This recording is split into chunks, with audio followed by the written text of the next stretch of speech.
तो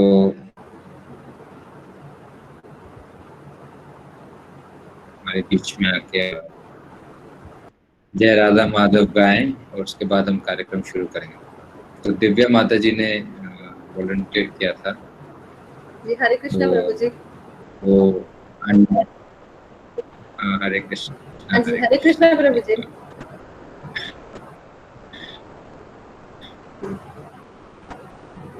मैं शुरू करूँ प्रभु जी? तो आप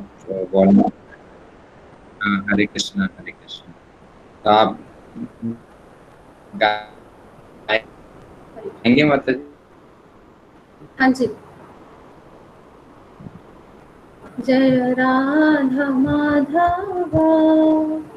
कुंज बिहारी, जय राधा माधवा कुंज बिहारी, जय गोपी जन वल्लभा गिरवरधारी, जय गोपी जन वल्लभा गिरवरधारी, यशोदानंदन व्रज जन रंजन, यशोदानंदन व्रज जन रंजन, यमुना तीरा वनचारी, यमुना तीरा वनचारी, जय राधा माधवा कुंज बिहारी, जय राधा माधवा कुंज बिहारी, जय गोपी जन वल्लभा गिरवरधारी, जय गोपी जन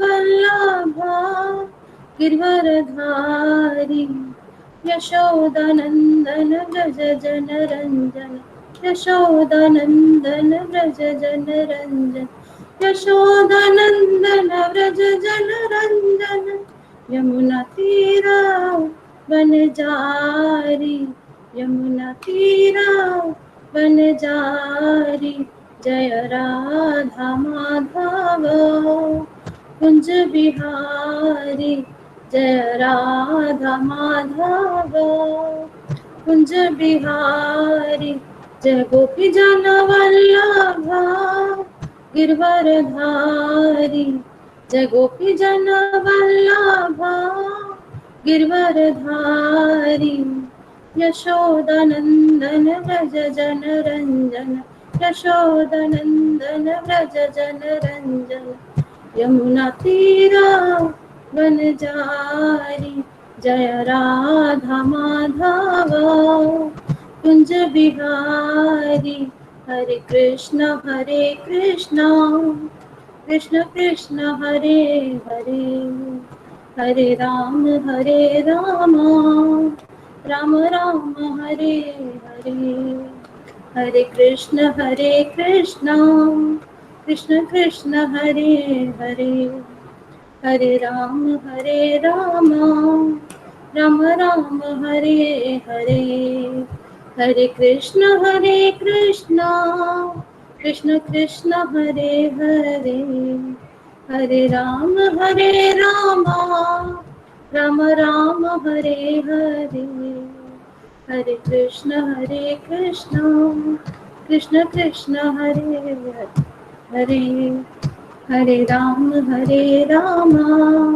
राम राम हरे हरे, जय राधा जय श्री राधा, जय राधा जय श्री राधा, जय राधा जय श्री राधा, जय राधा जय श्री राधा, जय राधा जय श्री राधा, जय राधा जय श्री राधा। हरे हरे कृष्ण। हरि बोल हरि बोल। बहुत सुंदर आवाज है माता जी आपका, और धन्यवाद प्रभु बहुत जी। सुंदर, आपने बहुत मधुर गाया। आपका बहुत बहुत धन्यवाद। धन्यवाद प्रभु जी। तो बहुत आनंद आया आपके सुंदर सुंदर कीर्तन सुन के। धन्यवाद प्रभु जी। तो अगले प्रसंग में बहुत बहुत धन्यवाद। अगले प्रसंग में कौन गाना चाहेगा? Would anyone like to volunteer? क्योंकि अगली बार जय राधा माधव का चाहेंगे सब, जैसे दिव्या माता जी ने गाया। हाँ मैं गाना चाहती हूँ। मैं गा सकती मैं आप चैट बॉक्स में आप लिख सकते हैं, तो फिर हम अ,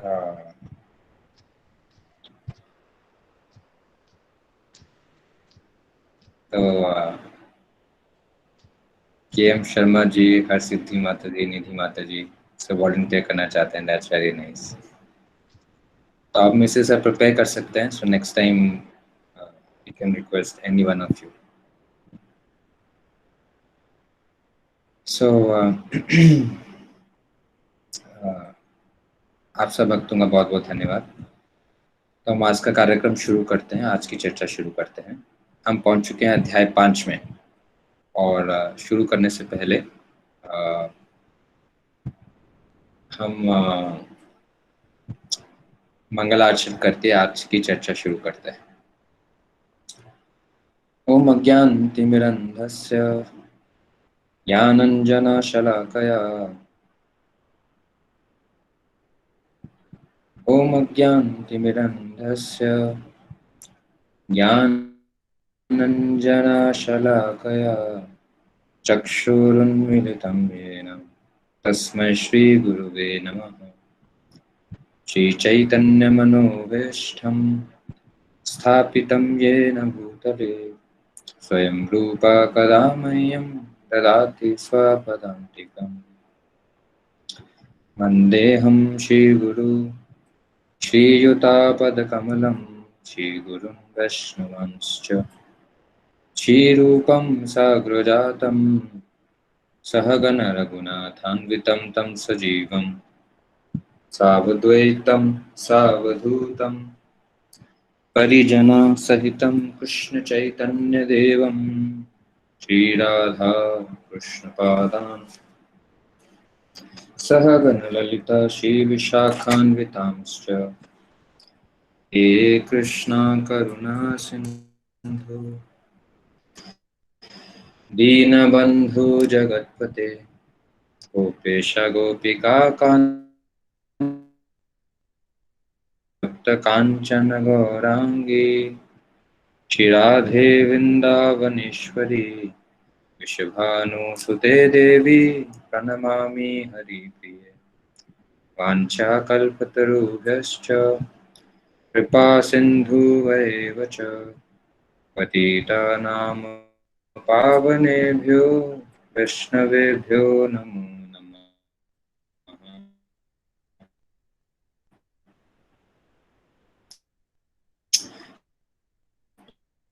जय श्री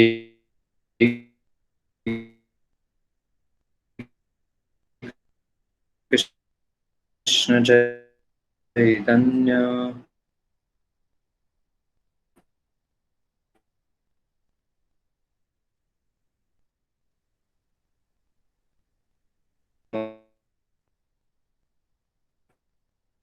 श्रीमते भक्तिवेदांत नमस्ते सारस्वते देवे गौरवाणी प्रचारिणे निर्विशेष शून्यवादी पाश्चात्य देशधारिणे।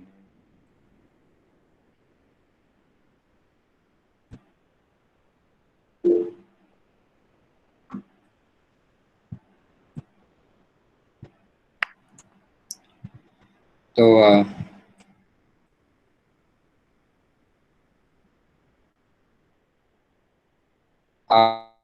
आप लोगों में से कितने लोगों को लगता है कि मेरा ऑडियो ब्रेक कर रहा है बीच में?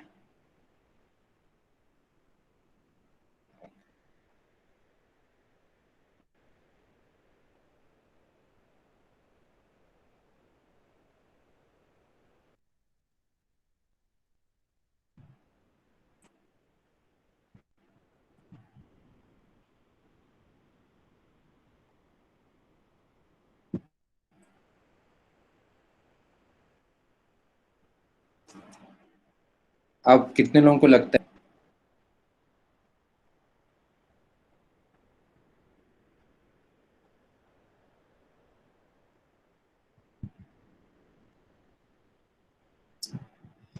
तो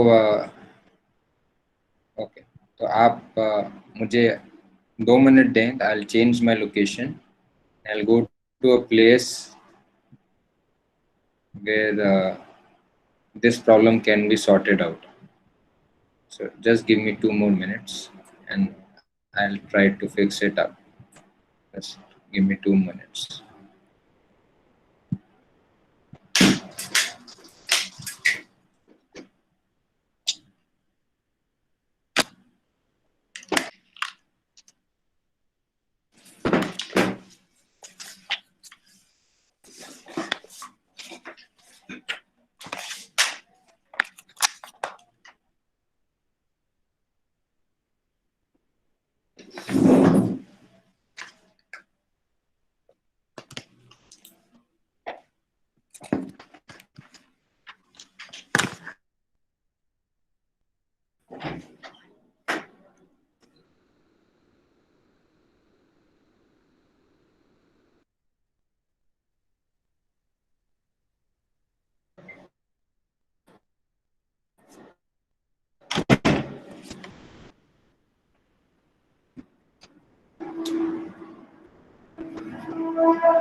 निधि माता जी, आप मेरी आवाज सुन पा रहे हैं?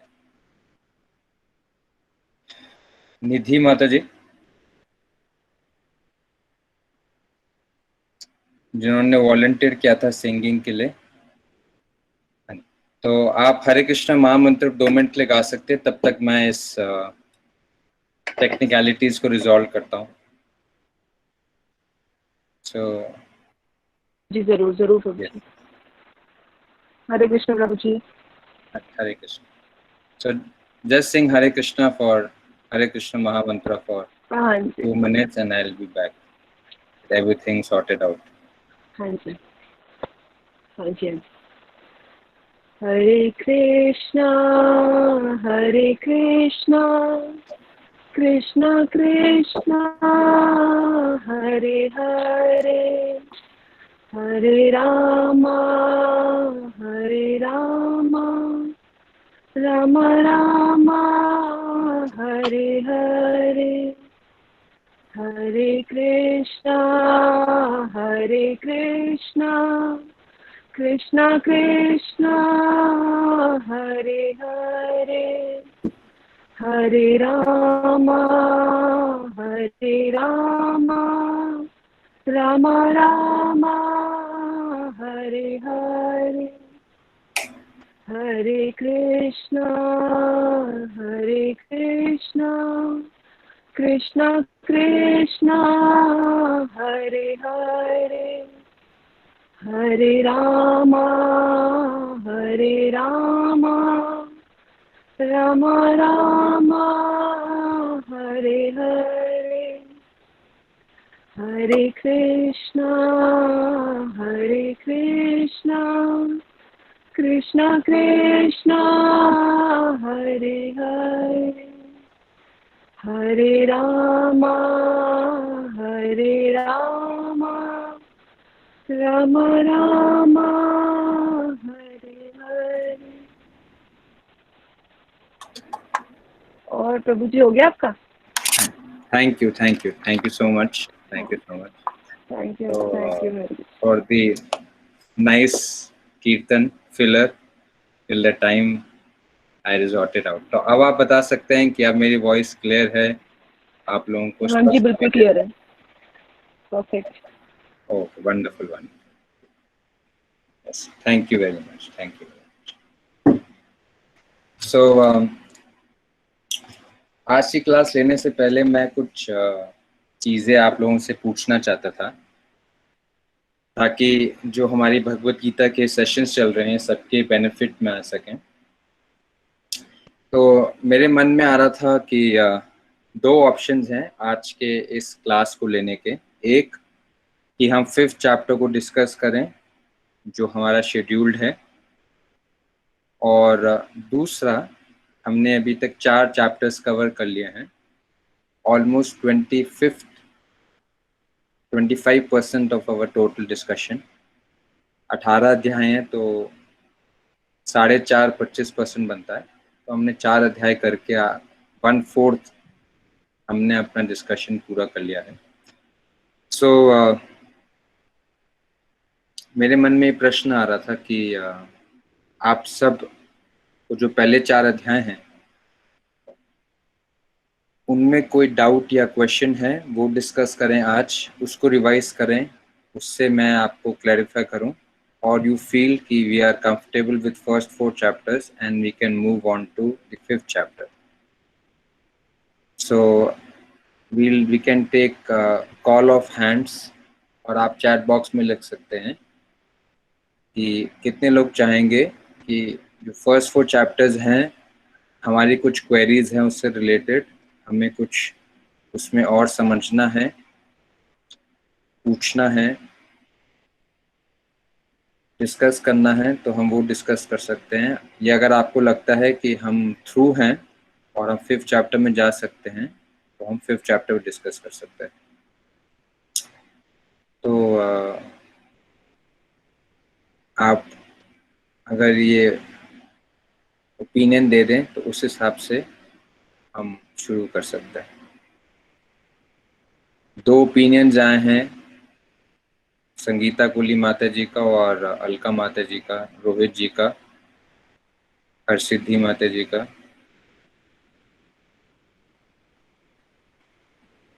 मेजॉरिटी यही ओपिनियन है कि हम 5th चैप्टर में चल सके। साधना जी का है सिर्फ कि हम सारांश ले सके। ओके, एक अच्छा ओपिनियन है सरिता जी के द्वारा कि हम 4 चैप्टर्स कवर कर लें, उसके बाद कर सकते हैं।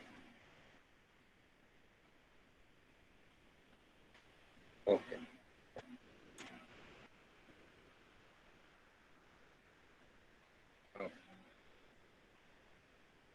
विजय जी कह रहे हैं कि पहले 4 अध्याय का हम छोटा छोटा सारांश में बताएं।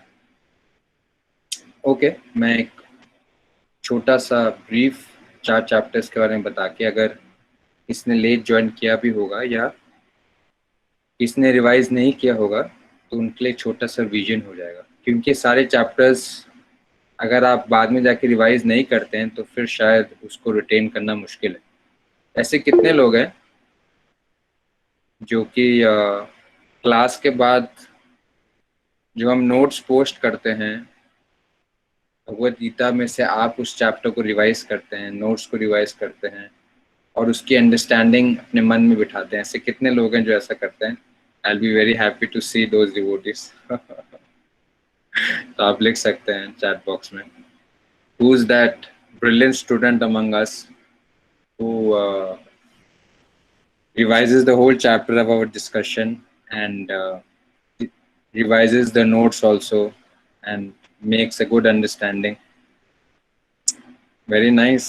Rohit ji, Divya ji, Rajat ji, Nidhi ji, Sangeeta ji, Uma Mata ji, Alka ji, Belu ji, Sarita ji, KM Sharma ji. Oh, wonderful. We have very able students amongst us. Very intelligent students amongst us. So thank you very much. Very sincere students. Thank you very, very much. तो पहले अध्याय में हम लोगों ने चर्चा किया था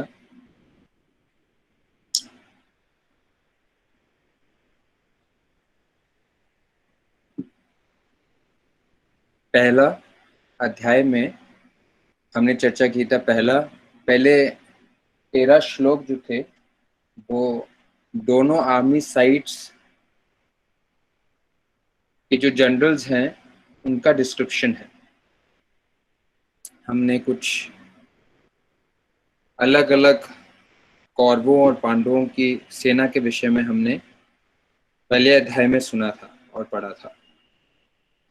उसके बाद 14वें श्लोक से 20वें श्लोक तक जब दोनों की सेनाओं की तरफ से उनके योद्धाओं का वर्णन आता है, फिर कुछ वर्णन आता है कि कैसे पांडवों की विजय निश्चित है, इसका संकेत हमें उन श्लोकों में मिलता है। हमने उसके ऊपर चर्चा की थी। उसके बाद भगवान की भक्त वत्सलता हमें दिखी थी, और उसके बाद फिर जब भगवान अर्जुन के कहने पर अर्जुन को दोनों सेनाओं के बीच में ले जाते हैं और अर्जुन कौरवों की तरफ से योद्धाओं को देखते हैं तो अपने संदेह को भगवान के सामने व्यक्त करते हैं और भगवान से कुछ प्रश्न उठाते हैं, क्योंकि वो मोहित हो जाते हैं कि उनको क्या करना चाहिए और क्या नहीं करना चाहिए। इसके साथ पहला अध्याय समाप्त होता है। हम दूसरे अध्याय में जाते हैं। अर्जुन निर्णय करते हैं कि वो खुद निर्णय नहीं कर पा रहे हैं कि उनको क्या करना चाहिए। वो भ्रमित हैं और फिर भगवान श्री कृष्ण को अपना गुरु बनाकर भगवान का आश्रय लेते हैं और भगवान एक एक करके उनके सारे संदेह को दूर करते हैं। अर्जुन का पहला संदेह होता है, पहला डाउट होता है कि उनके हृदय में अपने रिश्तेदारों के प्रति दया आती है। ये अपने रिश्तेदारों के खिलाफ वो कैसे लड़ सकते हैं, कैसे उनके ऊपर प्रहार कर सकते हैं, कैसे उनको जान से मार सकते हैं। भगवान इसको काटने के लिए उनको आत्मा का ज्ञान देते हैं और उनको शिक्षा देते हैं। असली में व्यक्ति की पहचान उस शरीर से नहीं है, उस शरीर में रहने वाली आत्मा से है।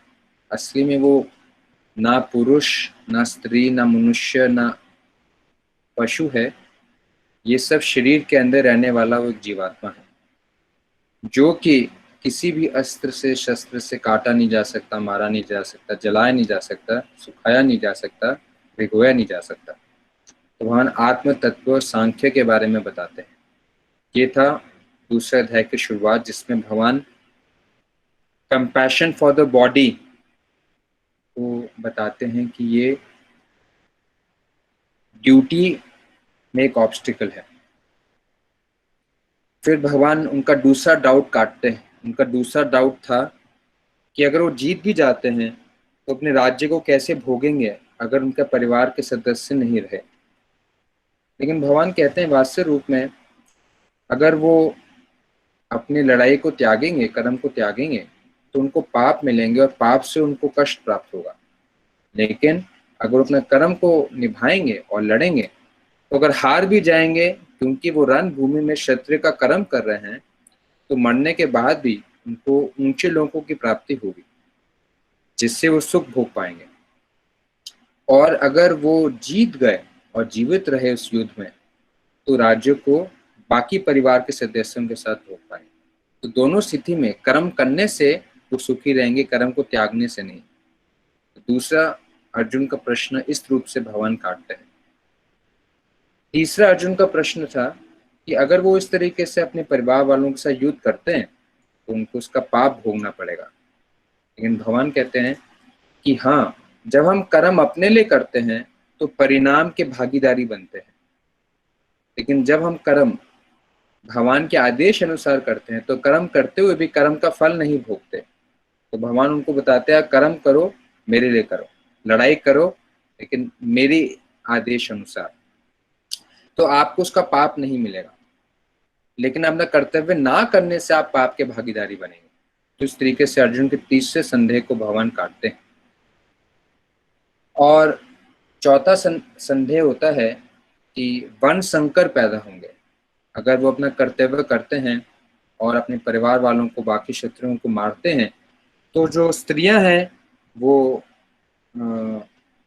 उनके पति ना होने के कारण वो दूषित हो जाएंगे और दूषित होने के कारण वो अनवांटेड पॉपुलेशन को पैदा करेंगे, वर्ण संकर को पैदा करेंगे। लेकिन भगवान कहते हैं अगर तुम कार्य नहीं करोगे, इसका उत्तर भगवान तीसरे अध्याय में लेते हैं और भगवान कर्म योग के बारे में बताते हैं। तो भगवान उसमें बताते हैं कि अगर तुम ये सोचते हो कि तुम कर्म का त्याग कर सकते हो, लेकिन तुम इस समय पर कर्म को त्याग करने की अवस्था में नहीं हो। कर्म को त्याग करने के लिए बहुत ही शुद्ध अवस्था चाहिए। जब तक किसी का हृदय पूर्ण रूप से पवित्र नहीं हुआ है और अगर वो कर्म को त्यागता है तो क्या होगा, कुछ ही समय पर जैसे उसके हृदय में भौतिक इच्छा जागृत होंगी वो फिर से कर्म में लगना चाहेगा, लेकिन उसने कर्म त्याग दिया है तो बहुत ही विस्मित परिस्थिति में वो आ जाएगा और सही कर्म करने की जगह वो अवैध कर्म करेगा और वो अवैध कर्म करने से वन संकर पैदा होंगे, ऐसा भगवान श्री कृष्ण अर्जुन को बोलते हैं। तो भगवान उसमें भी उनको बताते हैं कि तुम कर्म करते हुए ज्ञान में स्थित रहते हुए अगर तुम कर्म करते हो तो तुम वन संकर को पैदा करने से अपने आप को रोक पाओगे। और फिर भगवान बताते हैं जो इस तरीके से स्थित प्रज्ञा है, जो सही ज्ञान में स्थित है, उनके क्या लक्षण है। इससे दूसरा अध्याय खत्म होता है। तीसरा अध्याय जब शुरू होता है तो अर्जुन के हृदय में भ्रम अभी भी रहता है। अर्जुन समझ नहीं पाते कि भगवान आप मुझसे क्या चाह रहे हैं, क्या मैं ज्ञान में स्थित होकर कर्म को त्याग दूं और लड़ाई नहीं करूं, या फिर लड़ाई करूं। क्यों लड़ाई करने से मैं कर्म के बंधन में भी आऊंगा, और अगर मैं कर्म को त्यागता हूं, कर्म का बंधन से छूटता हूं, लेकिन आप कह रहे हैं कि मेरी इंद्रियां विचलित रहेंगी और मैं अभी शुद्ध अवस्था में नहीं हूं, तो मुझे क्या करना है, मुझे समझ में नहीं आ रहा। तो अर्जुन इस प्रश्न के साथ तीसरा अध्याय शुरू करते हैं और वहां तीसरे अध्याय में कर्म योग के बारे में बताते हैं। भगवान कहते हैं वास्तव रूप में दोनों एक ही बात है। कर्म को त्यागना जिसको ज्ञान बोला जाता है, या फिर कर्म में संलग्न होना लेकिन सही ज्ञान के साथ, इसको कर्म योग बोला जाता है। दोनों एक ही स्थिति है लेकिन दोनों का स्तर अलग अलग है। दोनों एक ही रास्ते के पड़ाव हैं लेकिन दोनों करने की योग्यता अलग अलग है। भगवान बताते हैं कि एक योगा लैडर है। व्यक्ति जिस जगह पे स्थित है, जिस जगह पे उसका अधिकार है, उसी जगह का वो कार्य कर सकता है। भगवान कहते हैं कि जो प्रारंभिक अवस्था में, आध्यात्मिक जीवन में प्रारंभिक अवस्था में है, बिगनर्स हैं, वो कर्म को त्याग नहीं सकते। वो कर्म को त्यागेंगे लेकिन उनका हृदय शुद्ध नहीं हुआ तो कर्म को त्यागने से क्या होगा कि वो वैराग्य उनके हृदय में क्योंकि नहीं है, उससे भारी रूप से त्यागने से आंतरिक रूप से उनकी इच्छा बनी रहेंगी और इच्छा बनी रहने के कारण वो अवैध कार्यों में लगेंगे, तो वो ठीक नहीं है। तो इसलिए प्रारंभिक अवस्था में क्या करना चाहिए, कार्य करना चाहिए, लेकिन इस तरीके से कार्य करना चाहिए जिससे हम कर्म के फलों से अपने आप को उससे अनासक्त हो सके। वो स्थिति कर्म योग है जब हम कार्य करते हैं लेकिन कार्य करने का जो फल है उसकी इच्छा के बिना कार्य करते हैं, आउट ऑफ ड्यूटी वर्क करते हैं, not out of desire to enjoy the result. इस संसार में सभी लोग काम करते हैं, क्यों काम करते हैं, क्योंकि उस काम से जो उनको रिजल्ट मिलेगा उसको भोगना चाहते हैं। हम नौकरी करते हैं, बिजनेस करते हैं धन के लिए, और धन प्राप्त करके धन को भोगते हैं। तो भगवान कहते हैं इससे हम इस संसार के बंधन में बंधते हैं। अगर आप अपने कार्य के फलों को भोगना चाहेंगे तो कार्य में जो भी सही गलत होगा उसको आपको भोगना पड़ेगा। अगर पुण्य होगा तो तब भी आपको संसार में बनना पड़ेगा, और पाप होगा तब भी संसार में बनना पड़ेगा। तो क्या उपाय है? तो भगवान कहते हैं कि आप क्या करो, कार्य करो, लेकिन आस्ते आस्ते क्रमशः इस पोजीशन पे आओ कि आप कार्य सिर्फ ड्यूटी के रूप में कर सको। लेकिन फिर कोई पूछ सकता है कि नहीं, मैं अपने कर्मों के फल पे आसक्त हूं, मैं चाहता हूं कि कर्म के फल को भोगूं। तो भगवान क्या करते हैं, भगवान कहते हैं कि आप यज्ञ करो। जब आप यज्ञ करते हैं, यज्ञ का मतलब आप कर्म करो, कर्म के फल को भगवान को अर्पित करो। तो ऐसे भगवान को अर्पित करने से आपके अंदर ज्ञान की वृद्धि होगी, और ज्ञान से क्या होगा, डिटैचमेंट आस्ते आस्ते आएगा। तो इससे कर्म के फलों को भोगते हुए भी आप कर्म के फलों से डिटैच भी होते रहोगे। तो एक ग्रेजुअल प्रोसेस है, और फिर इस पॉइंट पे आप आ सकोगे जिसमें आप सिर्फ आउट ऑफ ड्यूटी वो एक्शन करो, not to enjoy the results.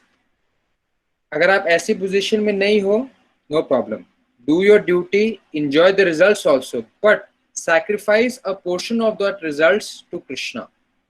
So in this way, slowly, gradually, you will become detached from enjoying the results, and someday come to a point where do you do that duty, do that action only out of duty, not to gratify your senses.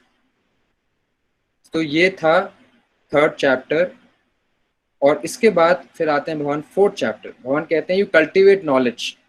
To cultivate knowledge, Krishna first tells about his superiority. Krishna says that I am the Supreme Lord and you do sacrifice for me. You serve me, give your result to me. When you do sacrifice for me, when you try to please me, when you try to offer result to me, then even while enjoying the result, you will make detachment, you will make progress to the point where you can do your duty only, you can do your action only out of duty, not to gratify your senses. This you should be doing. तो ये चौथा अध्याय था। अब पांचवा अध्याय जैसे शुरू होता है, अर्जुन फिर से कंफ्यूज हो जाता है। अर्जुन बोलते हैं भगवान समझ में नहीं आ रहा है आप क्या चाह रहे हैं और कौन सा रास्ता ज्यादा श्रेष्ठ है, कि मुझे कार्य करना है, कार्य नहीं करना है, ज्ञान में स्थित होना है।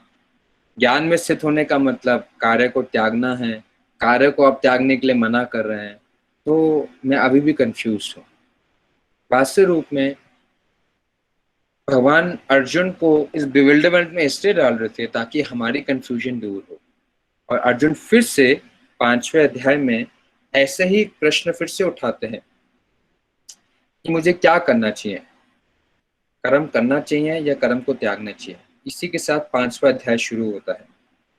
तो इसको मैं और अच्छी तरीके से समझाऊंगा पहले 6 श्लोकों में। पहले 6 श्लोकों में भगवान अब पूरी अथॉरिटी के साथ बताएंगे कि सही क्या है और हमें क्या करना है। तो हर सिद्धि माता जी, मेरी आपसे रिक्वेस्ट है कि आप पहले 6 श्लोक इस अध्याय के पढ़ सकें। जी प्रभु जी, हरे कृष्ण। अर्जुन ने कहा, हे कृष्ण, पहले आप मुझसे कर्म त्यागने के लिए कहते हैं और फिर भक्ति पूर्वक कर्म करने का आदेश देते हैं। क्या आप अब कृपा करके निश्चित रूप से मुझे बताएंगे कि इन दोनों में से कौन अधिक लाभप्रद है? श्री ठीक है, भगवान ने उत्तर दिया, ये पहला श्लोक था। तो जी अर्जुन अपनी विडंबना भगवान के सामने रख रहे हैं। या आप एक समय कह रहे हैं कि आप ज्ञान प्राप्त करें, लेकिन ज्ञान का मतलब तो कर्म को छोड़ना है। और दूसरी कह रहे हैं नहीं, कर्म करें लेकिन भक्ति के साथ करें, मेरी प्रसन्नता के लिए करें, फल को भोगने के लिए नहीं। तो कौन सा कार्य श्रेष्ठ है, क्या करना चाहिए? तो इस प्रश्न के साथ पांचवा अध्याय शुरू होता है। ठीक है हरसिद्धि माता जी, दूसरे श्लोक से शुरू करें। श्री भगवान ने उत्तर दिया, मुक्ति के लिए तो कर्म का परित्याग तथा भक्ति में कर्म अर्थात कर्म योग दोनों ही उत्तम है, किंतु इन दोनों में से कर्म के परित्याग से भक्ति युक्त कर्म श्रेष्ठ है। ठीक है, अब भगवान ने अपना वर्डिक्ट दिया। इस श्लोक में भगवान कह रहे हैं कि दोनों का परिणाम एक ही है। क्या परिणाम है? दोनों तरीकों से आप इस संसार से मुक्त होते हैं। कि दोनों का पर्पस क्या है? दोनों का पर्पस ये है कि हम इस संसार से मुक्त होकर भगवत धाम जा सकें, या जो हमारा असली गंतव्य स्थान है उसको प्राप्त कर सकें। वास्तविक रूप में भगवान श्री कृष्ण अर्जुन को ये बताना चाह रहे थे कि आप इस संसार से निवृत्त होइए, ये आपका जीवन का लक्ष्य होना चाहिए। आपके जीवन का लक्ष्य इस संसार में रहकर कार्य या कार्य के फल को भोगना नहीं होना चाहिए। ये फंडामेंटल अंडरस्टैंडिंग है दोनों चीजों में। क्या मेरी आवाज आ रही है? गिरीश प्रभु कह रहे हैं कि आवाज नहीं आ रही। क्या मेरी voice Audible? Okay, thank you. अरे तो दोनों प्रोसेसेस में एक बेसिक अंडरलाइंग प्रिंसिपल है। वो अंडरलाइंग प्रिंसिपल क्या है? कृष्ण हमें ये ज्ञान देना चाहते हैं कि हम सब के लिए इस संसार से अपने आप को मुक्त कराना, ये हमारे जीवन का लक्ष्य होना चाहिए। अधिकांश संसार के लोग ये ज्ञान से वंचित हैं। उनको लगता है कि मैं शरीर हूँ, मैं एक पुरुष हूँ, मैं एक स्त्री हूँ। क्योंकि मैं पुरुष हूँ, मेरी पत्नी है, मेरे बच्चे हैं, मेरे माता पिता हैं, मेरा व्यापार है, तो मुझे क्या करना है? इसी को और बढ़ाना है, और व्यापार में ज़्यादा धन कमाना है, और ज़्यादा धन कमाकर ज़्यादा व्यवस्थाओं को, ज़्यादा फैसिलिटीज़ को बटोरना है, और उसमें सुखी जीवन जीना है।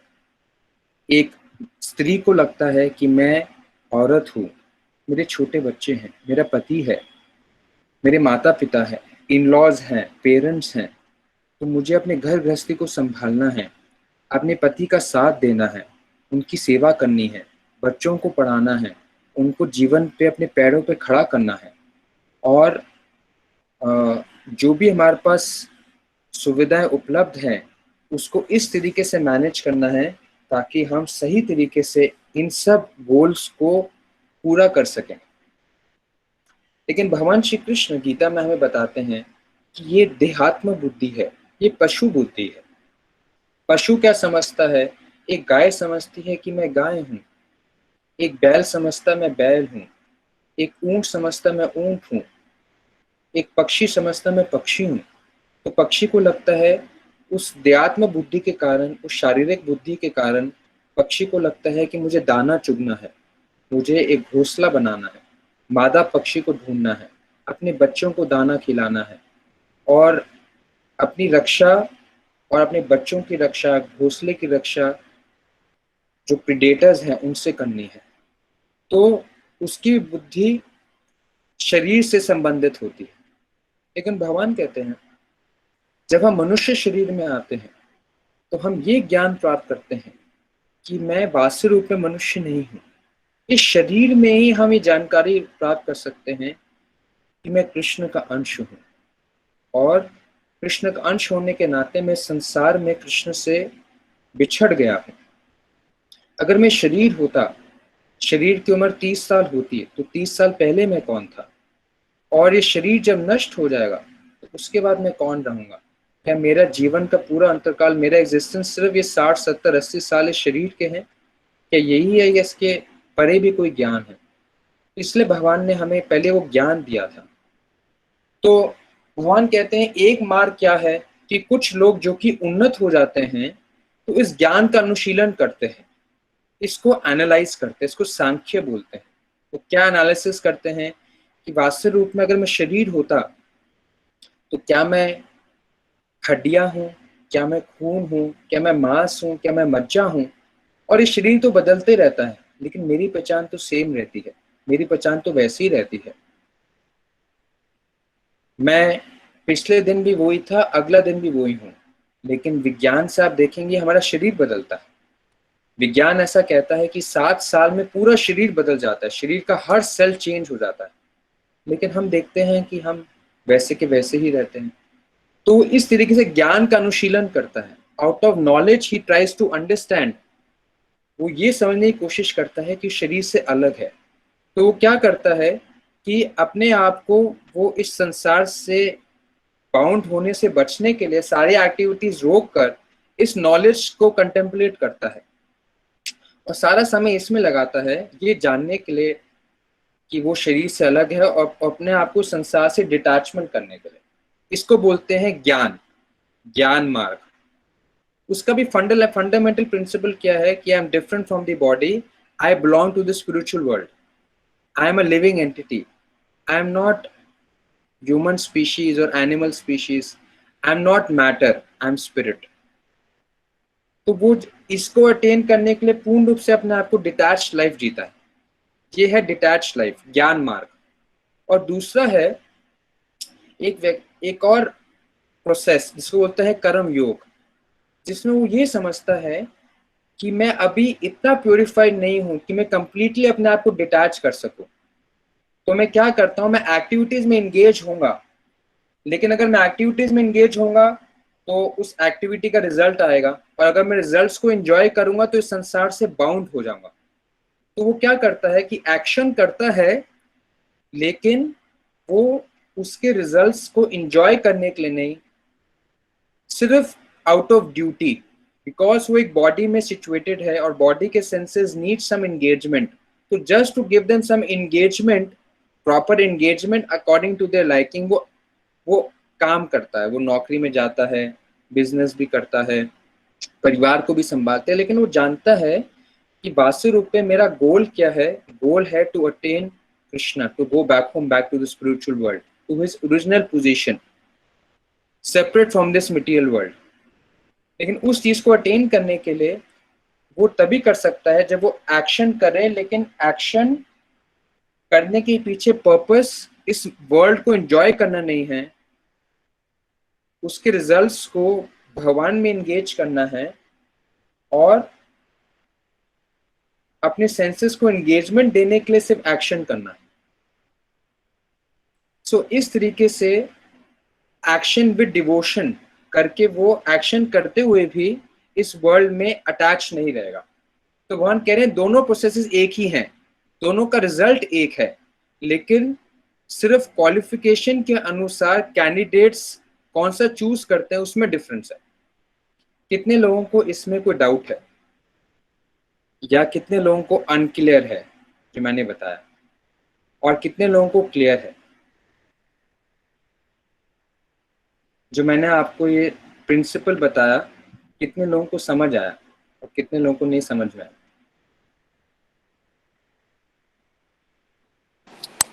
हरे कृष्णा प्रभु जी। प्रभु जी एक बार सांख्य योग आप थोड़ा क्लियर कर देंगे?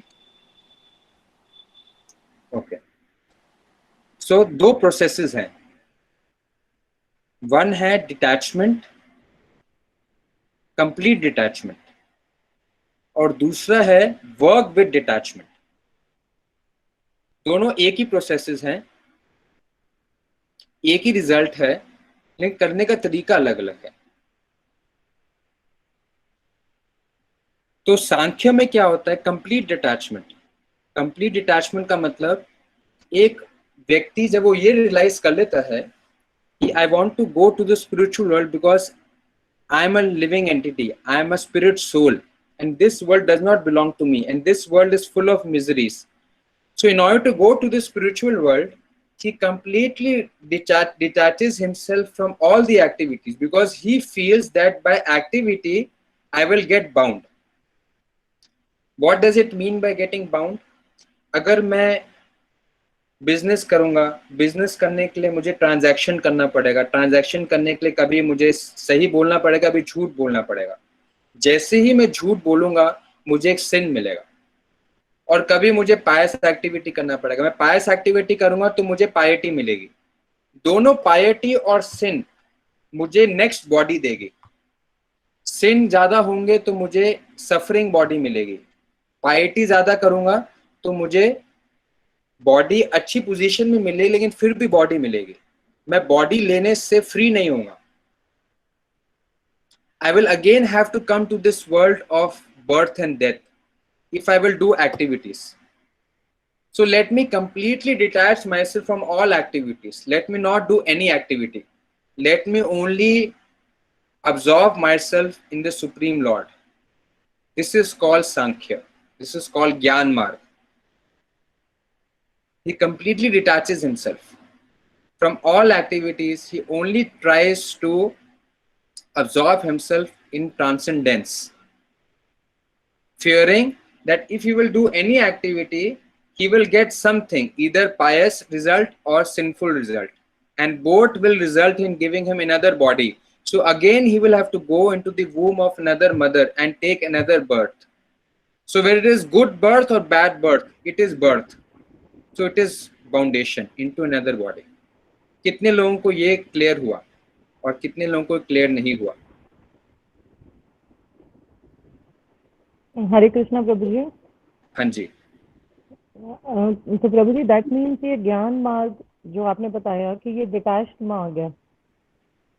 हाँ जी, हेलो, हाँ जी, तो इसमें फिर इसका मतलब ये हुआ कि वो डिजायर से भी, जो उसकी अपनी पर्सनल डिजायर्स हैं, उससे भी डिटैच हो जाता है। हाँ, अगर कोई उतना प्योरिफाइड हो गया, but Krishna says that is a risky path and a difficult path, because okay, if someone is not purified to that extent, and if he denounces himself from all activities, and if his heart is not fully cleansed, and at some point material desires again arise in his heart, because he has detached himself, so his senses will not have proper engagement, so he will unwantingly engage in illicit activities. So until ठीक है one is Prabhu ji. very elevated, he should not detach all his activities. This is what Krishna is trying to say.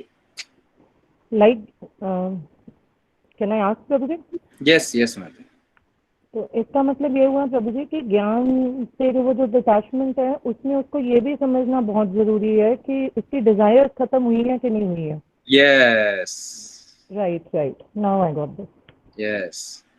ठीक है ठीक है If he prematurely renounces, he will be in trouble, ठीक है Krishna says. ठीक है प्रभु जी, thank you so much. So Krishna says, instead of a pretender sannyasi, become a right, detached householder. Otherwise, Krishna says he will become a mithyachari. Is it possible, Prabhuji? Yes. Sorry. Yes, माता जी बताइए। सुजाता माता जी, yes माता जी। Is it possible प्रभु जी कि जैसे हम सब लोग हैं तो एक फैमिली में रहते हैं और हम भगवान की सेवा करते हैं, लेकिन हम अपने फैमिली मेंबर्स और बच्चों से भी उतना ही अटैच्ड हैं, मतलब जितना इट्स माय पर्सनल एक्सपीरियंस कि जितना मैं कृष्ण से प्रेम करती हूँ उतना अपना फैमिली मेंबर्स से भी। तो ये किस श्रेणी में आएगा प्रभु जी? मतलब मैं कंफ्यूज हूँ इस चीज को लेकर। Correct correct. तो अभी मैं उसी को पूरा समझा रहा था। तो भगवान कहते हैं ये जो मार्ग है, ज्ञान मार्ग, ये कठिन है और हर किसी इसका पालन नहीं कर सकता, हर कोई संन्यास नहीं ले सकता इस तरीके से। तो भगवान एक ऑल्टरनेट तरीका बता रहे हैं जो पूरा 3rd चैप्टर में बताते हैं। भगवान बताते हैं कि आप क्या करो, आप एक्टिविटीज करो, बट आप आस्ते आस्ते ऐसी पोजीशन में आओ कि आप activities just out of duty करो, नॉट विद अटैचमेंट। इसका मतलब ये हुआ, अभी हम फैमिली से भी अटैच्ड हैं, अभी हम वेल्थ से भी अटैच्ड हैं, अभी हम बॉडीली प्लेजर से भी अटैच्ड हैं, और हम कृष्ण को भी प्राप्त करना चाहते हैं। सो भगवान कहते हैं कि ज्यादा अच्छा तरीका क्या है कि आप क्या करो, पहले सकाम कर्म योग करो। सकाम कर्म योग का मतलब क्या है? अपनी सारी ड्यूटीज करो with attachments, but slowly slowly give portion of your attachment to Krishna. So what will happen by doing attached work but with Krishna as the goal? You will slowly get purified to come to the point where only Krishna will become your goal and all your duties will do without attachment, just out of duty, not with any sense of belonging with them. तो आपको क्या करना चाहिए सुजाता जी? अभी you are attached to family, we may be attached to our house, we may be attached to wealth, we may be attached to doing our job, our business, our profession, but we also want to go back to Krishna and we can't detach ourselves fully. So Krishna says do sakam karam yog. Sakam karam yog means, sakam means with attachment, but Krishna says do karam yog. You give a portion of it to me, you become attached to me also, you do service to me also. So what will happen? By including me, slowly slowly detachment will develop in your heart and you will get that transcendental knowledge whereby at one point you will come to a point where you will be able to fully detach yourself from all other things except me. Then you will do all the duties only with detachment, and that part is risk free, so that in between, बीच में कभी भी आपकी हृदय में कोई भौतिक इच्छा फिर से पनप गई, लेकिन आप क्योंकि कर्म में फिर भी लगे हुए थे, तो वो पूरी हो जाएगी बिना आपके विचलित हुए और बिना आप के कोई अवैध कार्य किए. So it is easier, safer and practical. Okay, clear. From Sakam Karam Yog, you will come to Nishkam Karam Yog. Sakam means with attachment. Nishkam means without attachment. So from attached, you will become detached. And at one point, you will come to completely Bhakti Yoga. What is Bhakti Yoga? That neither you will be attached to result, neither you will be attached with work. You will be only attached to me. That is highest. This is called yoga ladder. So there are different steps in yoga. This lowest most is karma.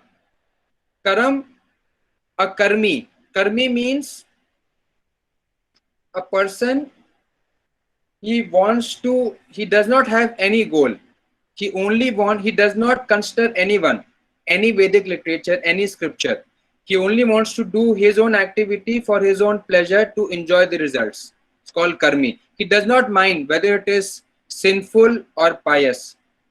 He's a gross materialist, is the lowest. There is no yoga. Beyond that is Karam Kand. Karam Kand means that you consider Vedic scripture and you enjoy considering scripture in mind.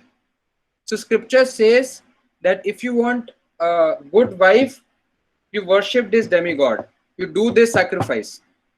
So instead of enjoying women independently, you do that sacrifice to get a good wife and you have a legal married life. But you still want to enjoy, don't have Krishna as a goal. It's called Karam Kand. You want a good house, a good wealth, you do this sacrifice, you will get good wealth. You want good body, you do this sacrifice, you will get good body. So, but Krishna is not the goal. That's called Karam Kand.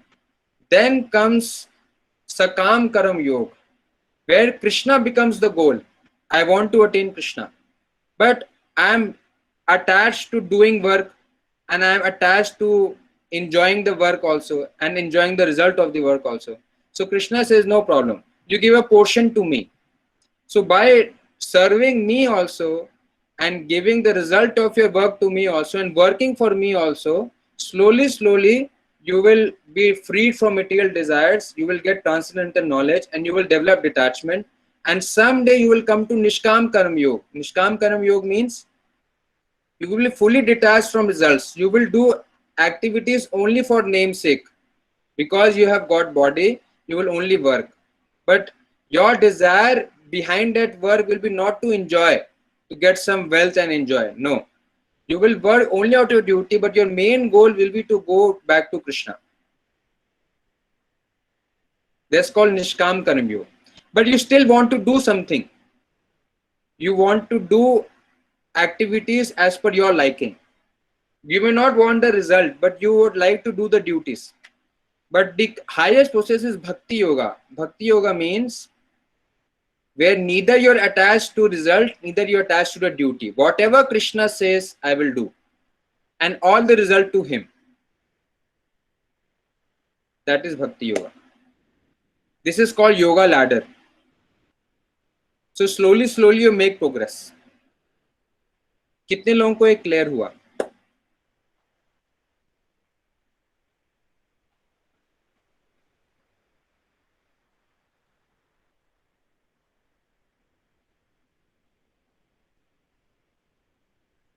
ठीक, very nice.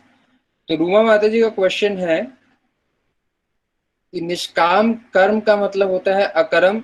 Yes.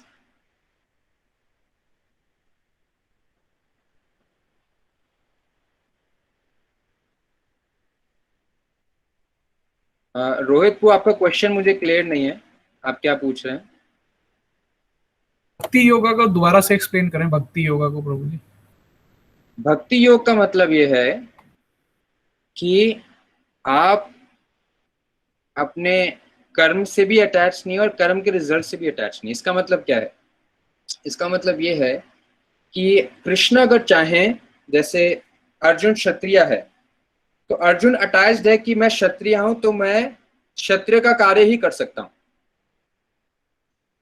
और मैं क्षत्रिय का कार्य से जो परिणाम आएगा, राज्य मिलना है, राज्य को भोगूंगा। तो ये दो चीजें हैं, राज्य को भोगना मतलब कर्म के फल को भोगना, और क्षत्रिय का कार्य करना मतलब कर्म को भोगना। भक्ति योग का मतलब होता है कि अगर कृष्ण कहें अर्जुन को कि तुम लड़ाई मत करो, तुम वैश्य के समान व्यापार करो, तो अर्जुन ये नहीं कहेगा नहीं व्यापार करने की मेरी इच्छा नहीं, मैं व्यापार नहीं कर सकता हूं, मैं लड़ाई करना चाहता हूं कि मैं लड़ाई करना चाहता हूं, क्योंकि मेरी इच्छा लड़ाई की है कि मैं क्षत्रिय स्वभाव का हूं। तो ये जो है वो अटैचमेंट टू ड्यूटी हो गया। कंप्लीट भक्ति योगा में वो इससे भी अटैच नहीं होता है कि मैं क्षत्रिय का ड्यूटी करूं, वैश्य का ड्यूटी करूं, शूद्र का ड्यूटी करूं या ब्राह्मण का ड्यूटी करूं। अगर कृष्ण कहे कि तुम शूद्र बन जाओ, शूद्र का कार्य करो, क्योंकि कृष्ण कह रहे हैं वो तैयार हो जाएंगे। वो ये नहीं कहेंगे कि मैं शूद्र कार्य कैसे कर सकता हूं, मैं तो राजा हूं। नहीं, अगर वो ऐसा करेंगे इसका मतलब वो राजा की ड्यूटी से अटैच्ड है। पर प्रभु जी अर्जुन तो दोनों में से कुछ भी करना नहीं चाह रहा था प्रभु जी। वो तो कह रहा था कि अगर ये मतलब मैं जीत भी गया और मुझे राज मिला भी तो मैं उसे एंजॉय नहीं कर पाऊंगा क्योंकि मेरे सब वो खत्म हो जाएंगे। हाँ, लेकिन तो भगवान कह रहे हैं ये स्थिति बहुत ऊंची है, आप उस स्थिति में भी स्थित नहीं हो। अगर आप ड्यूटी को डिनाउंस भी कर दोगे, लेकिन किसी ना किसी पॉइंट पे आप फिर से लड़ाई छेड़ लोगे, क्योंकि आपका क्षत्रिय स्वभाव अभी भी है। आप उस स्थिति में आए नहीं कि आप क्षत्रिय स्वभाव से भी अपने आप को उठा सको। You're still attached to duty and its result. So don't denounce, Krishna is saying. आप समझे रोहित को? मैं थोड़ा सा कंफ्यूज हूँ प्रभु जी, क्योंकि इसमें Krishna was encouraging Arjuna to go for this fight or this join the war, and whereas Arjuna was saying that I don't want to fight, मेरे को इसका रिजल्ट भी एंजॉय नहीं करना है, मुझे इसके कर्म फल में भी कोई इच्छा नहीं है, और मैं अपने क्षत्रिय धर्म भी नहीं निभाना चाह रहा था वो अपना। हाँ, दोनों में से कुछ आप कह तो रहे हो, लेकिन ऐसा होगा नहीं। आप जैसे ही आपको मौका लगेगा आप इसको तोड़ दोगे, क्योंकि आप उतने प्योरिफाइड नहीं हुए। तो इससे अच्छा आप क्या करो, आप एक्टिविटी करो, काम करो, लड़ाई करो, लेकिन आप मेरे लिए लड़ाई करो। तो डू कर्म yoga, that is easier, safer and practical. Krishna is saying this, और यही चीज अभी श्लोकों में भगवान बताएं। तो दोनों से आप मुझे प्राप्त कर लोगे। अगर आप डिनाउंस भी कर लेते मेरे लिए, अगर आप उसमें सक्सेसफुल हो जाओ तब भी मुझे प्राप्त करोगे, लेकिन अगर आप मेरे लिए कार्य करोगे तब भी मुझे प्राप्त करोगे। सेकंड प्रोसेस ज्यादा इजियर है। तो माता जी आप हरसिद्धि माता जी 2nd, 3rd, 4th, 5th, 6th ये वर्सेस पढ़ें, इसी में क्लियर हो जाएगा। सेकंड प्रभु जी। हाँ जी जी। श्री भगवान ने उत्तर दिया, मुक्ति के लिए तो कर्म का परित्याग तथा भक्ति में कर्म दोनों ही उत्तम है, किंतु इन दोनों में से कर्म के परित्याग से भक्ति युक्त कर्म श्रेष्ठ है।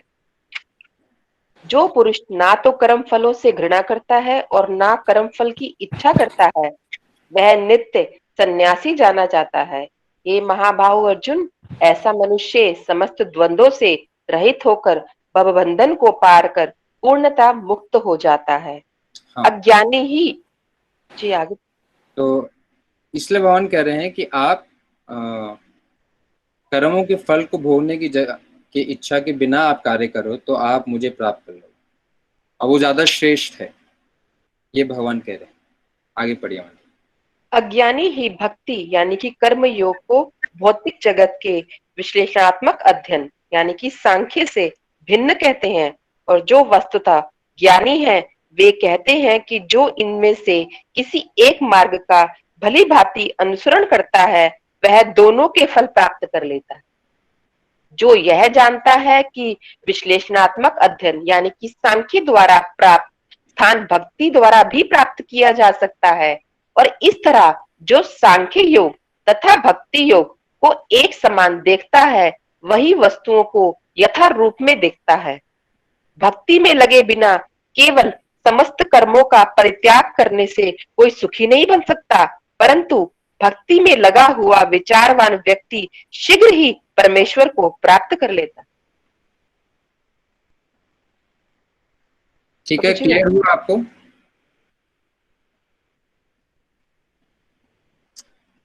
एक क्वेश्चन कृष्ण मुरारी प्रभु का था कि सांख्य ज्ञान योग योग लैडर में कहाँ आता है?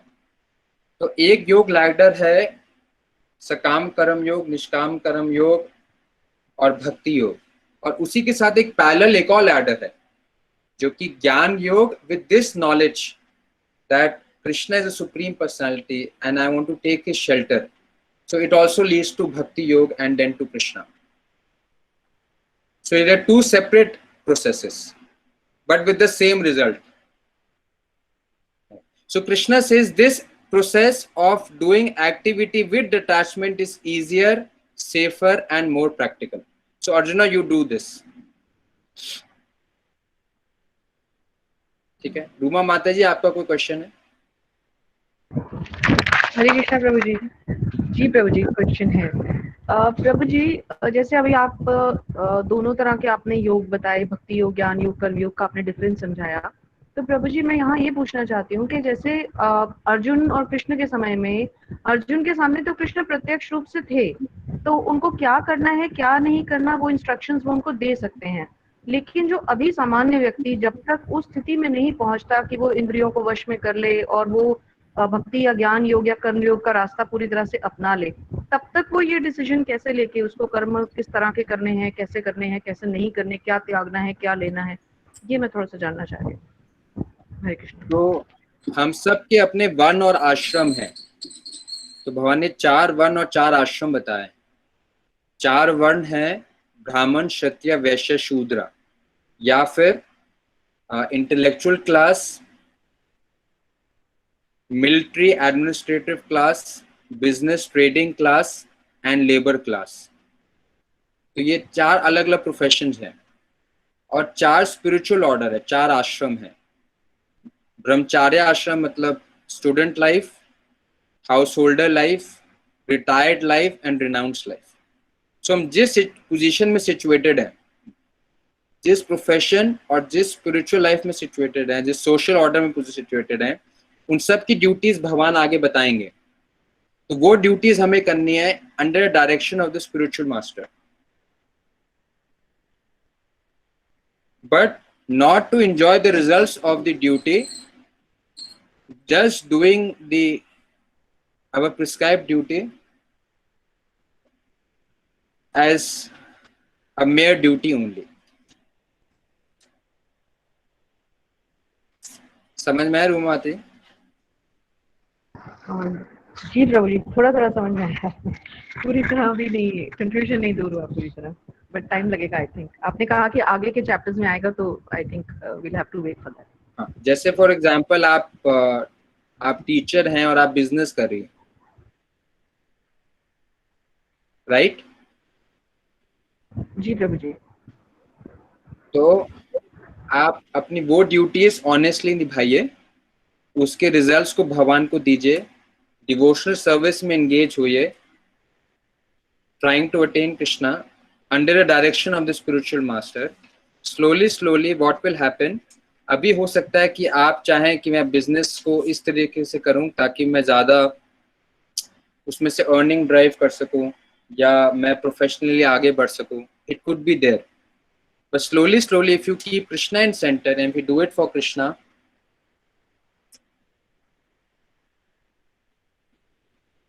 और अगर आप कृष्ण के लिए करते हैं तो आप इस तरीके इस पॉइंट पे आ जाएंगे कि आपके लिए ये ड्यूटीज ऑफ बिजनेस और टीचर की सिर्फ एक मेयर फॉर्मेलिटी रह जाएगी, लेकिन आपका मेन गोल होगा to attain Krishna, to go back home, back to God. So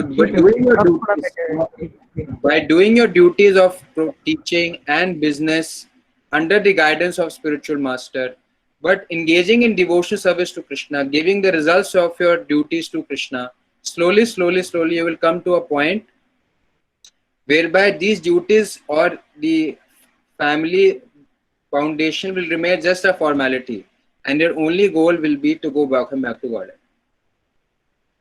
So your activities will be not to make material progress but to make spiritual progress.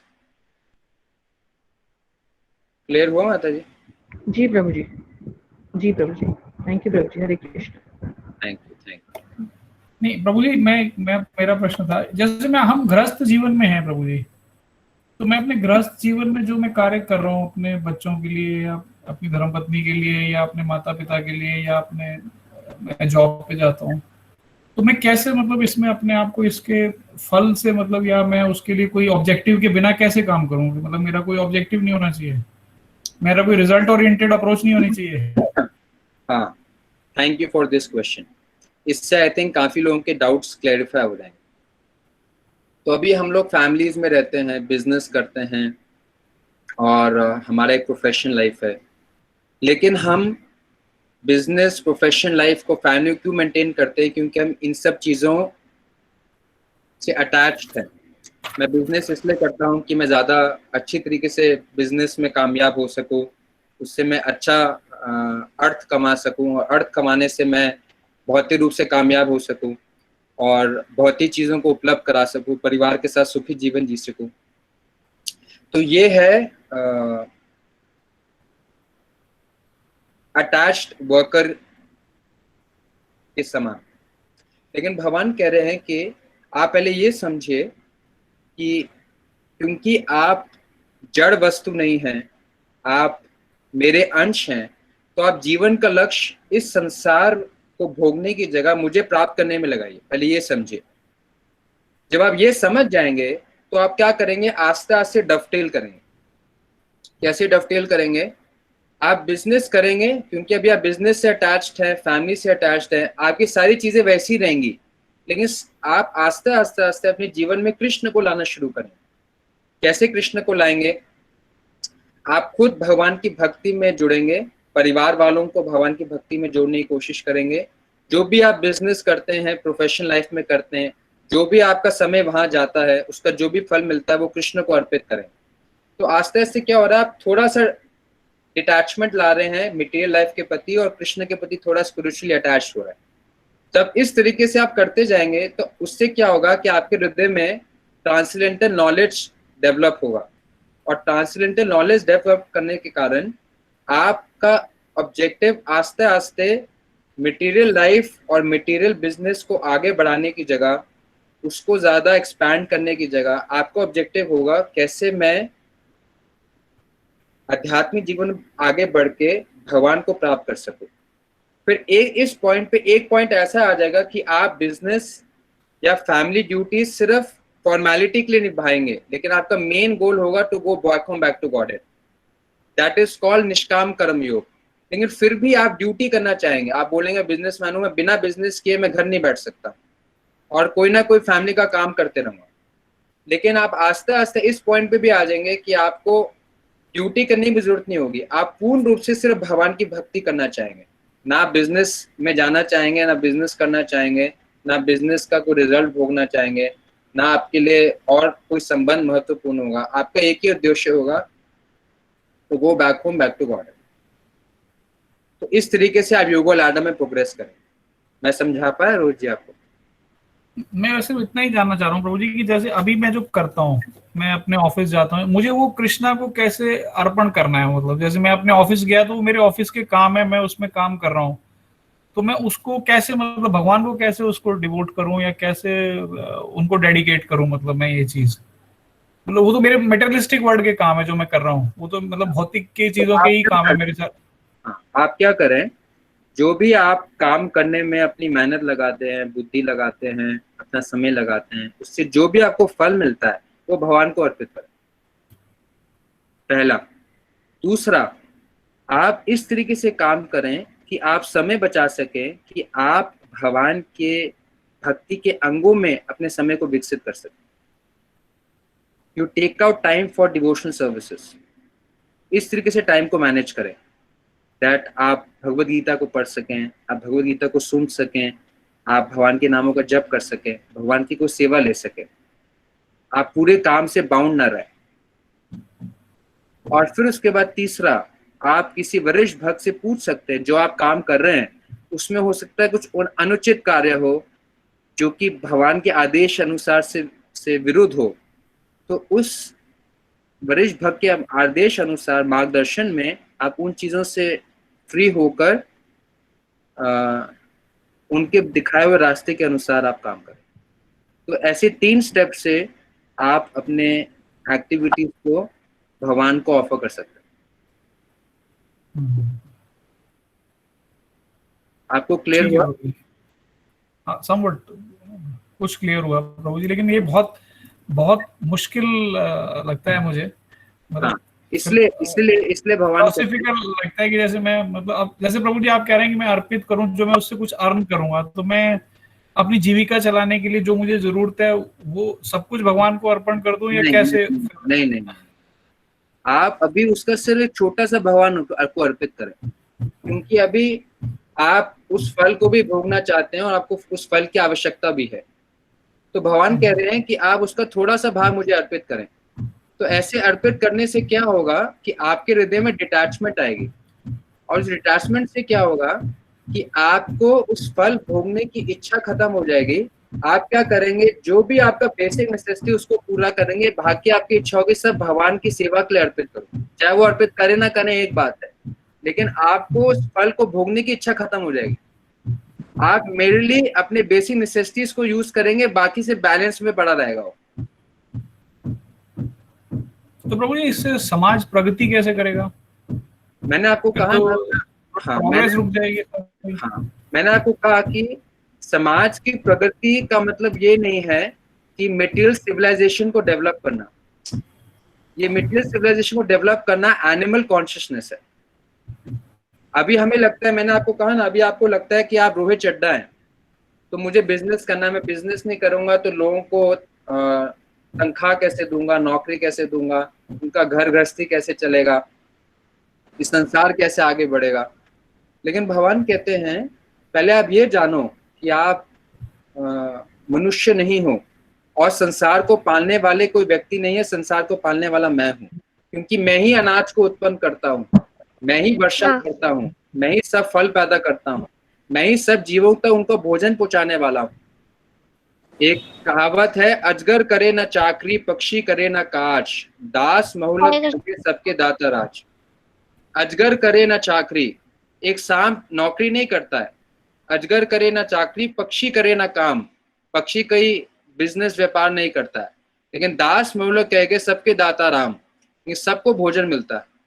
एक हाथी एक दिन में 1 मन खाना खाता है, कई 100 किलो खाना खाता है, लेकिन उसको 100 किलो खाना देने वाले आप और मैं नहीं हैं, तो 100 किलो खाना देने वाले प्रभु हैं।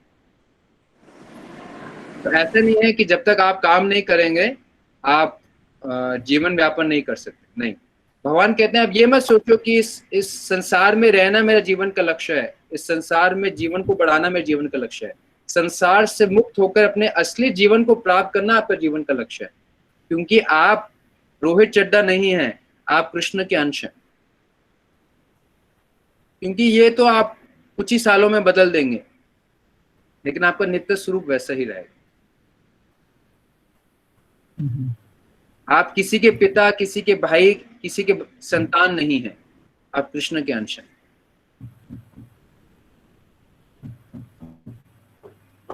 तो इस चीज में स्थित होने के लिए अभी आप क्या करें, आप सारी ड्यूटीज वैसी करें जैसे कर रहे हैं, परिवार को चलाएं, बिजनेस करें, लेकिन आप आस्ते आस्ते अपना समय कृष्ण को दें जैसे आप दे रहे हैं। तो आस्ते आस्ते ये ज्ञान स्वतः ही आपके अंदर विकसित होगा, आप कन्विंस हो जाएंगे, जो मैं भी कह रहा हूँ। अभी आप कन्विंस थोड़ा होंगे, थोड़ा कन्विंस नहीं होंगे, लेकिन जैसे ही आप भगवान की भक्ति योग में लगेंगे, आप प्योरीफाई होंगे, then you will yourself be internally convinced, yes, I want to go back home, back to Godhead, not expand this material life. Right, Rohit? ठीक है प्रभु, हरे Krishna. So therefore Krishna says no need to renounce, that is a difficult thing. Do your activities, but offer it to me, offer the results to me, offer your activity to me. So this way you will make progress and you will come back to me easily, safely, practically. ठीक है? So these are the first 6 verses of 5th chapter. So Hare then, Krishna Prabhu ji. yes, mother. दंडवत प्रणाम प्रभु ji. Yes, mother.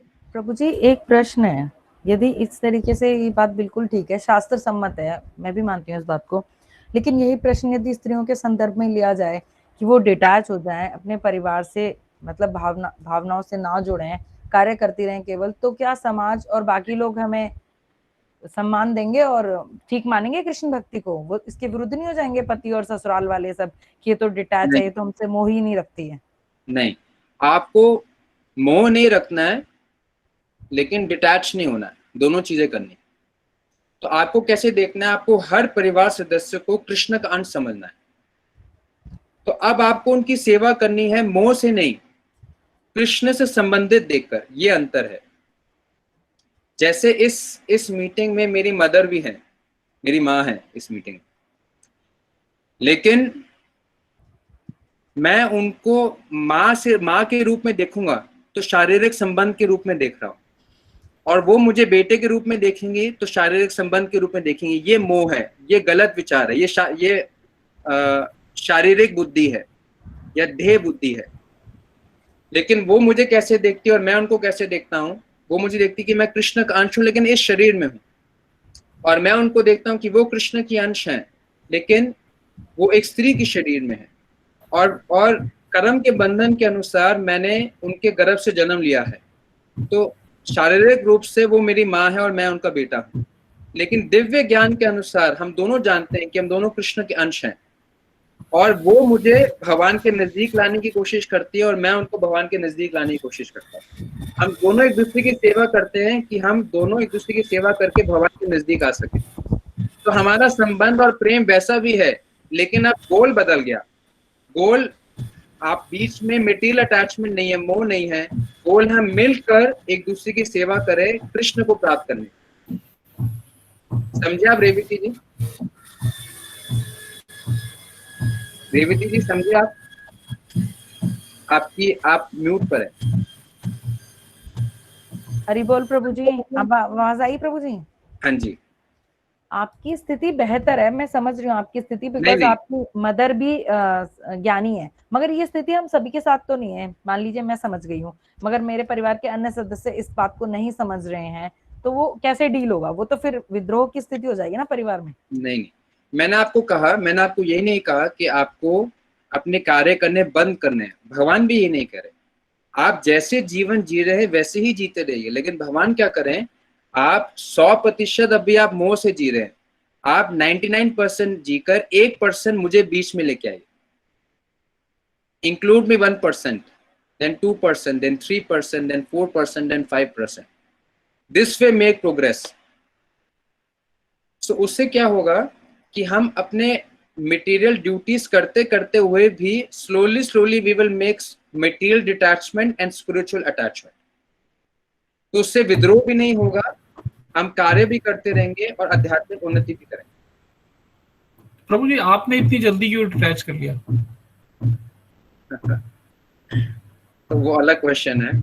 आप नहीं, मैं इसलिए कह रहा हूँ क्योंकि अध्याय 16 में श्लोक 1 में मैंने पढ़ा, उसके अंदर ये था कि हमारा ये जो 4 आपने बताया, वानप्रस्थ है, सन्यास है, ब्रह्मचार्य है, गृहस्थ जीवन है, तो उसमें उसकी आयु के हिसाब से, कलयुग में आयु के हिसाब से उनको पहले 25 वर्ष जो है ब्रह्मचार्य के, अगले 25 वर्ष जो है गृहस्थ जीवन के, अगले 25 वर्ष वानप्रस्थ के, और आखिरी के 25 वर्ष जो है वो सन्यास के। ये अध्याय 16 में प्रभुपाद जी ने व्याख्या की है उसकी। तो उसके हिसाब से तो आपने तो बहुत जल्दी अपने आप को अटैच कर लिया गृहस्थ जीवन में, आपने वो वाले तो 25 वर्ष बिताए ही नहीं। 2 मार्ग होते हैं प्रभु कि 25 साल में एक ब्रह्मचारी या तो गृहस्थ आश्रम में जा सकता है, उसको बोलते हैं उपकुर्बान ब्रह्मचारी। लेकिन एक होता है नैष्ठिक ब्रह्मचारी। नैष्ठिक ब्रह्मचारी का चॉइस होता है कि बिना गृहस्थ आश्रम में जाए वो सीधा ही संन्यास आश्रम में जा सकता है। So it is upon the candidate to choose. So मैंने अपनी माँ की कृपा से और गुरु महाराज की कृपा से, वैष्णव की कृपा से नैष्ठिक ब्रह्मचारी का मार्ग लिया। और मैं सबसे प्रार्थना करना चाहूंगा कि वो मेरे लिए प्रार्थना करें कि मैं पूरा जीवन में इसमें निभा पाऊं। ठीक है, तो आप लोगों को क्लियर हुआ ये चीज? देवती जी आपको क्लियर हुआ? हाँ जी प्रभु जी। रोहित प्रभु आपको क्लियर हुआ? हाँ जी प्रभु जी। हरे कृष्णा प्रभु। रेवती जी आपको क्लियर हुआ?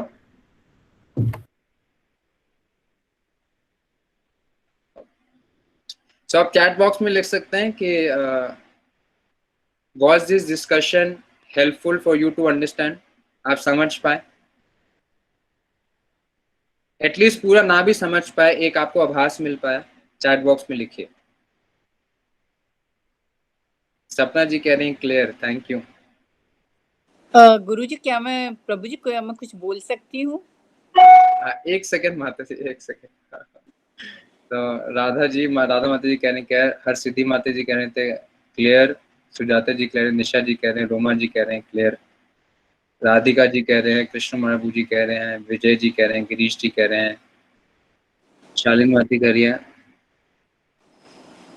रोहित जी कह रहे हैं टू सम एक्सटेंट, भूनिका जी कह रहे हैं क्लियर, हरसिद्धि माता जी कह रहे हैं क्लियर, थैंक यू।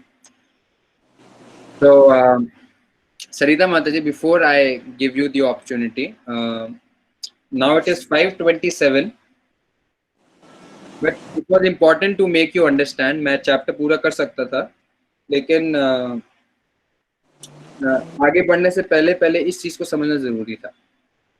तो अब हमारे पास विकल्प ये है कि अगर आप कहें तो मैं आने वाले आधे घंटे में बाकी चैप्टर करूं, अगर आप ठीक समझें तो हम इसको अगले हफ्ते ले जाएं। So please write in the chat box next Sunday, लिखिए if you want the discussion to go to next Sunday, और अगर आप कहते हैं तो मैं आपको 6 o'clock तक इसको पूरा।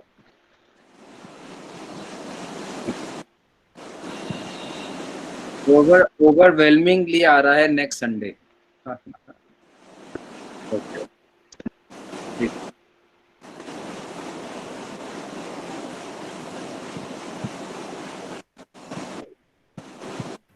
ठीक है सरिता जी, यस बोलिए।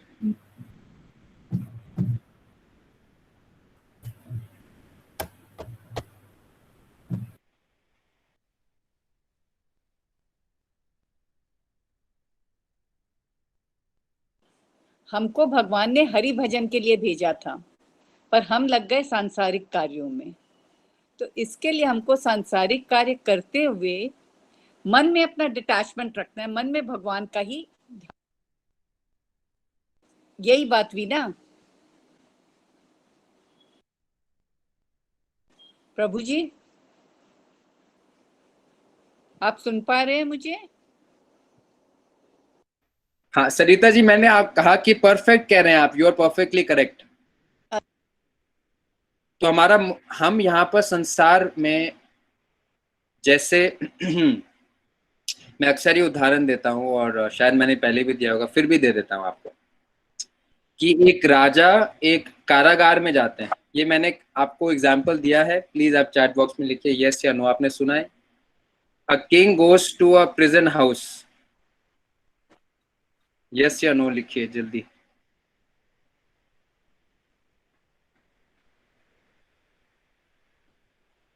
ठीक, फिर भी मैं आपको दोहरा देता हूँ। तो एक राजा कारागार में जाते हैं और राजा कहते हैं कि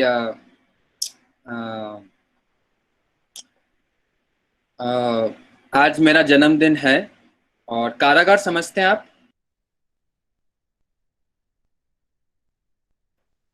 कारागार मतलब जेल।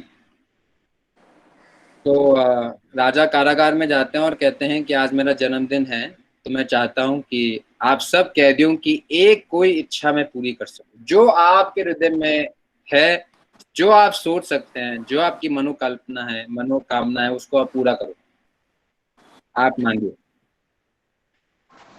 तो कैदी बड़े खुश हो जाते हैं और कैदी जो है वो मांगना शुरू करते हैं।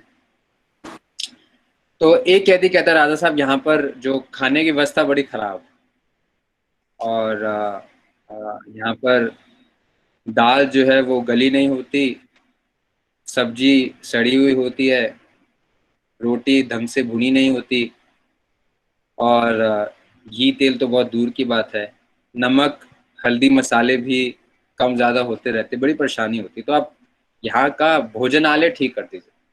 राजा ने कहा ठीक है तथास्तु, और वहाँ पर एक से बढ़िया एक शेफ को लाकर एक सुंदर व्यवस्था कर दी जाती है और हर रोज एक से एक नए व्यंजन बनने लग जाते हैं।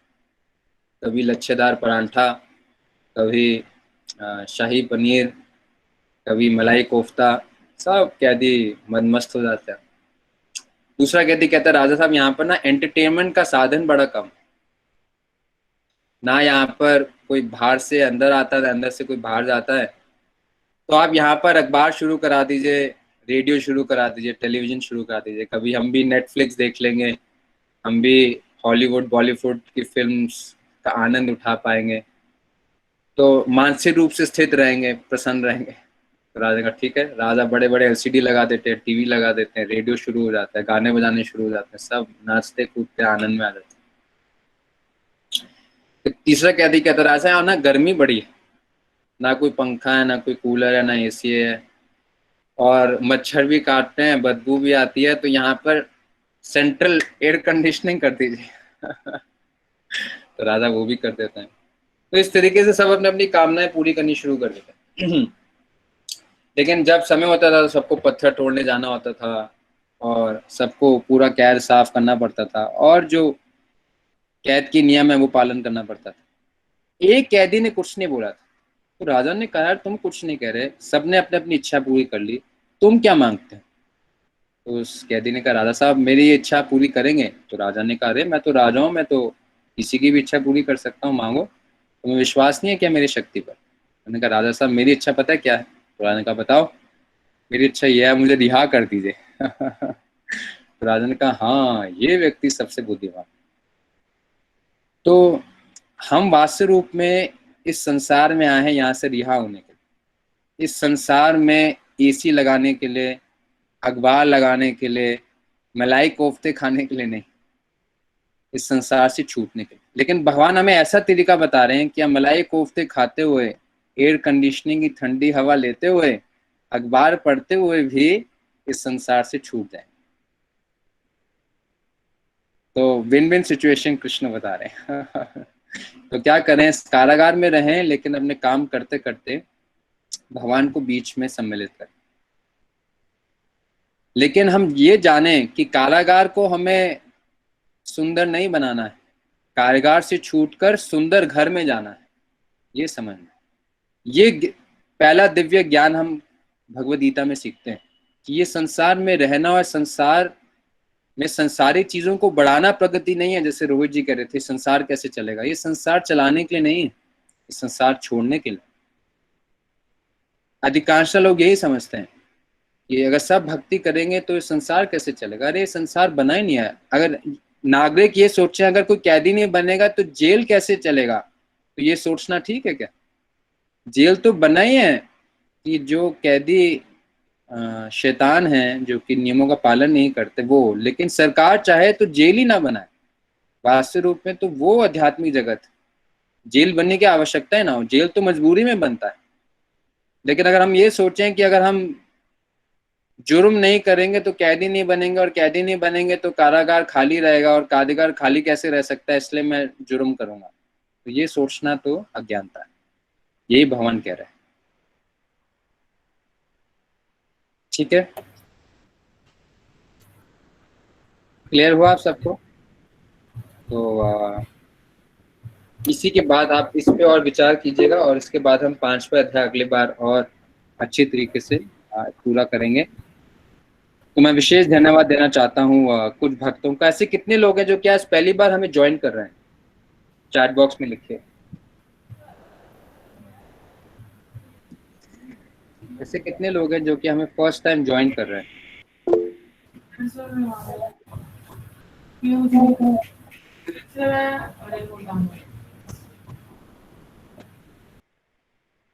ऐसे कोई हैं जो कि हमें फर्स्ट टाइम ज्वाइन कर रहे हैं?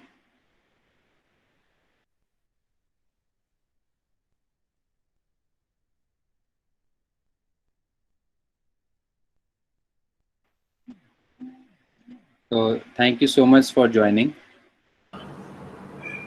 और वो मैं सभी ड्यूट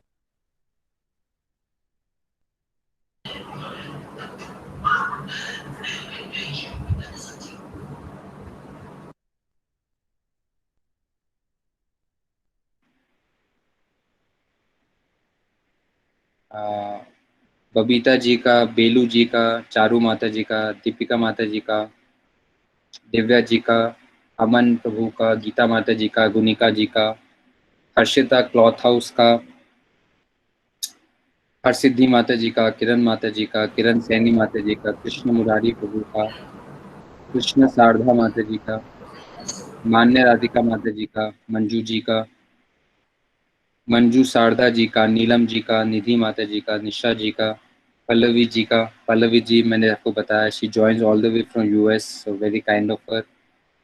प्रियंका जी का, राधा माता जी का, रजत प्रभु का, रीना माता जी का, अलका माता जी का, रेवती जी का, रोहित प्रभु का, रूमा माता जी का, साधना माता जी का, संगीता कोहली माता जी का, संजय प्रभु का, संजय सहरावत, संजय रॉय प्रभु का, सपना जी का, शालिनी माता जी का, स्टीवन जी का, सुधा जी का, सुजाता जी का, सुरुचि माता जी का, तरंग माता जी का, वंदना माता जी का, वंदना गुप्ता माता जी का, वेद माता जी का, विनय प्रभु का, और जोन 12। ये जोन 12 कौन है? सॉरी, आपका नाम इसमें ऐसा दिखा रहा है। तो आप सब लोगों का बहुत बहुत धन्यवाद। और आप अगली बार हम आपको फिर से मिलेंगे नेक्स्ट संडे 5 o'clock। तो कौन वॉलंटियर कर रहा था गाने के लिए? Who was volunteering for singing? Harsiddhi माता जी भी करने को तैयार है, कृष्ण वाहिगुरु भी तैयार हैं, तो तरंग माता जी भी तैयार हैं, so they can not prepare for next time. और साधना जी भी तैयार है। और फिर उसके बाद हम इस डिस्कशन को और आगे बढ़ाएंगे। तो मैं शालिनी केडिया माता जी ने होपफुली अटेंडेंस ले लिया होगा। अमन प्रभु का धन्यवाद करना चाहता हूँ, सारी रिकॉर्डिंग वो ही मेंटेन करते हैं। और रूमा माता जी का धन्यवाद कि वो सब नोट्स बनाती हैं और सबको पोस्ट करती हैं। सो आप सबका बहुत बहुत धन्यवाद। Thank you very much. Hare Krishna. Hare Krishna Prabhu ji.